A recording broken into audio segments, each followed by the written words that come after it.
5, 6, 7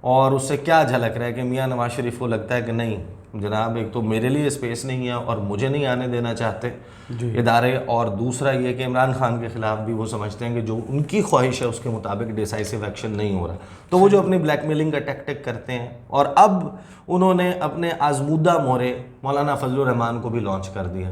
اچھا، آزمودہ مورے میں کیوں کہہ رہا ہوں، آپ کو یاد ہوگا اکتوبر 28 اکتوبر کو 2019 میں انہوں نے آزادی مارچ کا اعلان کیا تھا. آزادی مارچ کے مقاصد کچھ اور تھے. 13 نومبر تک انہوں نے جناب اپنا مارچ جاری رکھا، اور اس کے نتیجے میں اس کے مارچ کے ختم ہونے کے 2-4 دن کے بعد میاں محمد نواز شریف لندن کے لیے روانہ ہو. بالکل ایسے ہی. تو بہت سارے لوگ، اب اس کا ظاہر ہے کہ یہ اس پر تھیوریاں موجود ہیں، اس پہ بہت سارے لوگ دعوے کرتے ہیں، حتمی نہیں ہے کہ وہ جو لانگ مارچ ہوا تھا اس کے اخراجات اٹھانے میں میاں صاحب کا بڑا کردار تھا. مسلم لیگ نواز کے لوگوں کا بڑا کردار تھا، فیسیلیٹیٹ کرنے کے لیے بھی اور دوسرے معاملات میں بھی.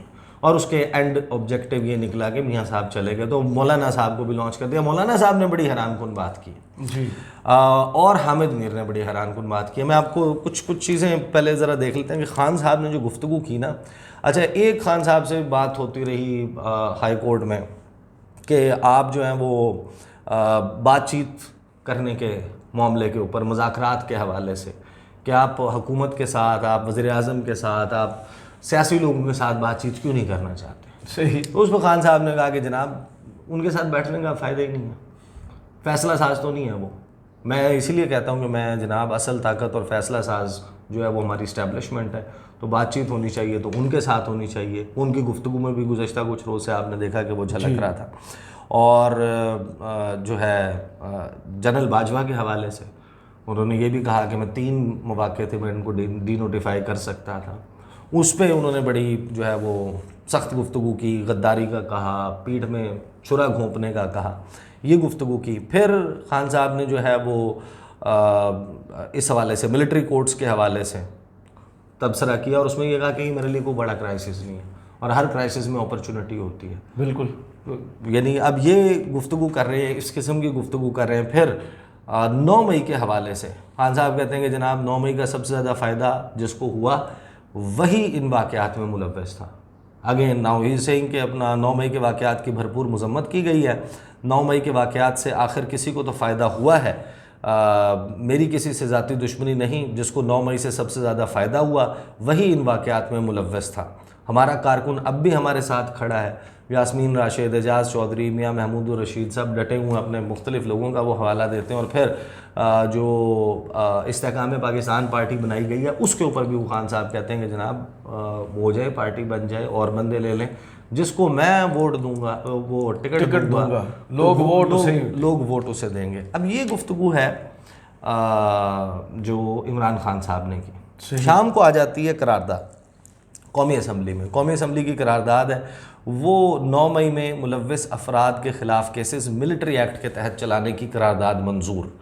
خواجہ آصف نے 9 مئی میں ملوث افراد کے خلاف کیسز ملٹری ایکٹ کے تحت چلانے کی قرارداد پیش کی، جو کہ ایوان کی جانب سے منظور کر لی گئی.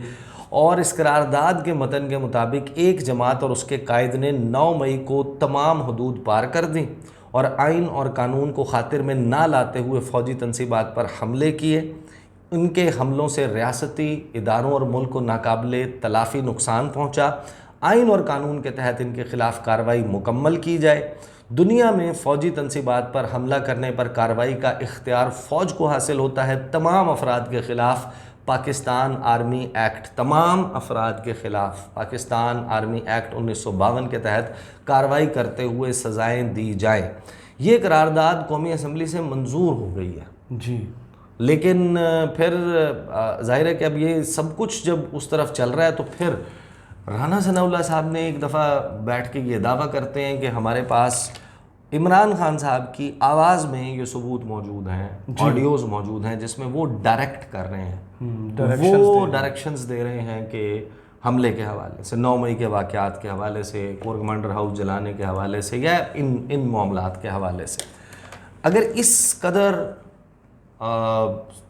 سالڈ قسم کا ایویڈنس موجود ہے، ثبوت موجود ہے، تو یہ بات بالکل سمجھ میں آنے والی نہیں ہے کہ پھر خان صاحب کے خلاف کارروائی کیوں نہیں ہو رہی. اس حوالے سے نا اسد اگر اللہ ایسی خان کچھ صاحب ہمارے جو دوست ہیں ان کا ٹویٹ بڑا شاندار تھا. انہوں نے کہا کہ آئی جی پنجاب نے کہا کہ ہم نے 8 مئی کو کالز پکڑ لی تھی, ٹریس کر لی تھی. اگر 8 مئی کو یہ کالز ٹریس ہو گئی تھی, پتہ چل گیا تھا ایسا کچھ ہونے والا ہے, تو پھر 9 مئی کو ایسے اقدامات کیوں نہیں کیے گئے؟ ان کا ٹویٹ بہت شاندار تھا, سوال ان کا بڑا جینوئن تھا. اچھا, ابھی اس حوالے سے نا دیکھیں کرامت مغل صاحب, ثبوت اگر موجود ہیں تو پھر تو کارروائی ہونی چاہیے. ایبسلیوٹلی ہونی چاہیے. And there is no doubt about it کہ بھائی اگر املاک کو جلانے اور اندر گھس کے توڑ پھوڑ کرنے, کور کمانڈر ہاؤس یا دوسری جگہوں کا, یہ اگر ڈائریکشن ایگزیکٹلی موجود ہے پھر تو کارروائی ہونی چاہیے. ایبسلیوٹلی. لیکن یہاں پر معاملہ یہ ہے کہ دس از دین ٹرکی ناؤ. اب اس کے اوپر کوشچن مارک لگ جاتا ہے کہ بھئی ہم now we are effectively talking on 13 June جی, اور واقعات ہیں 9 مئی کے.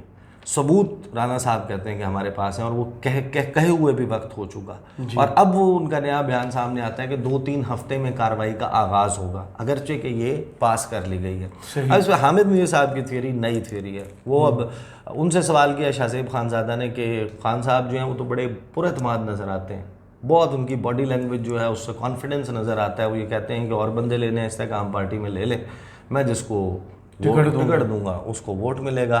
تو آپ حامد میر سے یہ پوچھتے ہیں کہ آپ نے کہا تھا کہ خان صاحب کو اندازہ نہیں ہے کہ کتنا کڑا وقت آپ کے اوپر آنے والا ہے, ان کے اوپر آنے والا ہے, اور کیا وہ جو کڑا وقت تھا وہ گزر گیا, یہی تھا جو استحکام پارٹی والا تھا اور ان کے لوگ ٹوٹنے تھے, یا اس کے علاوہ بھی کچھ ہونے والا ہے؟ اس پہ حامد میر صاحب کا میں آپ کو بتا دیتا ہوں. انہوں نے کہا کہ عمران خان ابھی تک صورتحال کو سمجھنے میں صحیح طریقے سے کامیاب نہیں ہوئے. ابھی بھی وہ یہ کہہ رہے ہیں کہ جس کو میں ٹکٹ دوں گا وہ جیتے گا, تو اس کا مطلب ہے کہ ان کو بالکل صورتحال کی سمجھ نہیں آ رہی. خان صاحب جو ہیں ان کے بارے میں کچھ فیصلے کیے جا چکے ہیں, اب ان کو سمجھ نہیں آ رہی ہے. جو ان کو تھوڑا سا سپیس ملا ہے نا, اس سپیس کی وجہ ہے پیپلز پارٹی اور نون لیگ میں لڑائی. اچھا, وہ حامد میر صاحب کی اب تھیوری یہ ہے کہ پیپلز پارٹی جو ہے وہ اس بات کے خلاف ہے کہ عمران خان کے خلاف مقدمہ فوجی عدالت میں چلے. صحیح. میر صاحب یہ دعویٰ کر رہے ہیں کہ وہ کہتے ہیں کہ جناب باقیوں کا ٹرائل کر لیں, جو گھسے تھے, جنہوں نے پریکٹیکلی املاک کو نقصان پہنچایا تھا, اور جن کو آپ منصوبہ ساز یا فیسیلیٹیٹرز کہہ رہے ہیں, ان کے خلاف سول عدالتوں میں یا ہائی کورٹ میں یا انسداد دہشت گردی عدالت میں آپ مقدمہ چلائیں. کیونکہ پیپلز پارٹی کہتی ہے کہ اگر یہ آج ہو جاتا ہے تو پھر کل کو یہ ہمارے ساتھ بھی ہوگا, بالکل ایگزامپل سیٹ ہو جائے گی, وہ پھر سب کے ساتھ ہوگا. تو یہ ان کی تھیوری ہے. لیکن دیکھیں یہ معاملہ اتنا سادہ نہیں ہے. مولانا فضل الرحمان پی ڈی ایم کے سربراہ, حکومت کس کی ہے؟ پی ڈی ایم کی. وہ پریس کانفرنس کرتے ہیں. پریس کانفرنس میں مولانا فضل الرحمان کہتے ہیں کہ جو مولانا فضل الرحمان کی گفتگو ہے نا کہ حکومت جواب دے چیئرمین پی ٹی آئی کے خلاف کارروائی کیوں نہیں ہو رہی. فضل الرحمان, ہاں بالکل ماں صدقے, یعنی حکومت آپ کی ہے, آپ اس اتحاد کے سربراہ ہیں پی ڈی ایم کے, اور اتنے سادے ہیں, جس کی حکومت ہے, اور آپ یہ کہہ رہے ہیں کہ حکومت جواب دے. بیٹے سے ہی پوچھ لیتے وہ حکومت میں وزیر. بالکل سب کچھ چل رہا ہے. اچھا, اب ان کی گفتگو سنیں. تحریک پاکستان تحریک انصاف کی حکومت نے ملکی معیشت کو بے رحمی سے زمین بوس کیا. اچھا, وہ گفتگو تو ظاہر ہے کہ مختلف اس میں 9 مئی کے حملے کے واقعات کی شدید الفاظ میں مذمت کی گئی. اس طرح کے فتنے کی بیخ کنی ہونی چاہیے اور ملوث افراد کے خلاف سخت اقدامات کرنے چاہیے. ہماری ملکی سیاست سے وابستگی کی ایک طویل تاریخ ہے, سیاست کے اتار چڑھاؤ. پھر وہ اپنے الیکشنز کی تیاریوں کے حوالے سے بات کرتے ہیں. اور فضل الرحمان نے مزید کہا کہ میگا اسکینڈلز کے حوالے سے چیئرمین پی ٹی آئی اور تحریک انصاف کے خلاف کارروائی کیوں نہیں ہو رہی. حکومت سے پوچھ رہے ہیں 3 بار کے وزیر اعظم کے خلاف کارروائی ہوتی ہے تو چیئرمین پی ٹی آئی کے خلاف کیوں نہیں. کیونکہ وہ ایک بار کے وزیر اعظم. اب یہ نواز شریف صاحب نے نا جس طرح جاوید لطیف, تو this makes all the more sense. ابھی انہوں نے کہ جو آوازیں اٹھنا شروع ہو گئی کے بعد جو کیا تھا وہ انہیں کی سربراہی میں کیا تھا. تو میرا خیال ہے کہ شاید اس وقت جو پاکستان کی اوور آل سچویشن ہے نا, معاشی صورتحال ہے, جو ادروائز ہے, ڈیسیجن تو دیکھیں وہ تو آپ کو اس میں کلیئرٹی نظر آتی ہے. کور کمانڈرز کانفرنس, قومی سلامتی کمیٹی کا اجلاس, یا پھر فارمیشن کمانڈرز کا اجلاس. لیکن شاید ابھی اس میں یہ کیلکولیشن ہے کہ اگر یہ اب سٹیپ اٹھاتے ہیں تو اس کا نتیجہ اوور آل ملک کے اوپر کیا پڑے گا. صحیح. اینڈ رزلٹ کیا ہے, وٹ ڈو وی اچیو. یہ تو یہ سوچ نہیں رہے. یہ جب یہ سب کچھ ہو جائے گا, آپ نے الیکشنز کی طرف بھی جانا ہے, اس ملک میں اسٹیبلٹی لے کر آنی ہے, کیا اس سے اسٹیبلٹی جو ہے وہ ایڈ ہوگی, ہو جائے گی یا نہیں ہوگی. ناؤ اگین میں نے بالکل آغاز میں کہہ دیا تھا کہ ڈیفینٹ آنسر کسی کے پاس نہیں ہے. بالکل صحیح. نہ میں آپ کو کوئی ڈیفینٹ آنسر اس کا دے سکتا ہوں کہ بھائی حتمی طور پہ بالکل ایسا ہی ہے اور ایسا ہی ہونا ہے. ارادے موجود ہیں, تھیریاں موجود ہیں, 2-3 لوگ ہیں جن کے درمیان, 4 لوگ ہوں گے جن کے درمیان اس کا ایک ڈیفینٹ آنسر موجود ہوگا. لیکن اس کے بعد پھر یہ سارے دعوے ہیں. بٹ افیکٹولی مؤثر طریقے سے اگر بات کی جائے تو فی الوقت جو تیور تھے اس کے مطابق کارروائی جو ہے وہ نہیں ہو رہی. اور اس سے جو سب سے زیادہ شکوک پیدا ہوتے ہیں نا, وہ اس دعوے کے اوپر ہوتے ہیں کہ براہ راست ثبوت موجود ہیں یا نہیں ہیں. صحیح. بہت شکریہ عیسیٰ نقوی آپ کے تجزیے کا. کمنٹس باکس میں ضرور بتائیے گا یہ ویڈیو آپ کو کیسی لگی. اجازت دیجیے. اللہ حافظ.